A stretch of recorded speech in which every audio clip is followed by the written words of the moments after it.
Hi, hi guys. Ayun pala yung magnanakaw ng mangga yon sa taas. O, tingnan mo yon. Yung kasamahan ko, taga, ano yan, taga Inuyunan, Bula, Kamsur. Hindi ko na isasabi kung ano pangalan niya. Basta, taga Inuyunan siya. Pumunta dito sa Cavite. Cavite, GMA. Nagnakaw ng mangga kasi wala yung may-ari.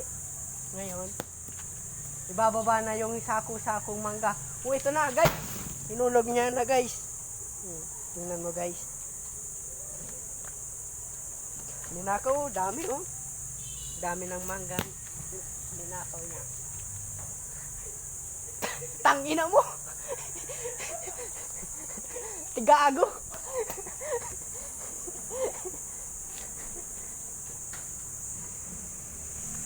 Ito na, guys, oh. Daming ninakaw mangga.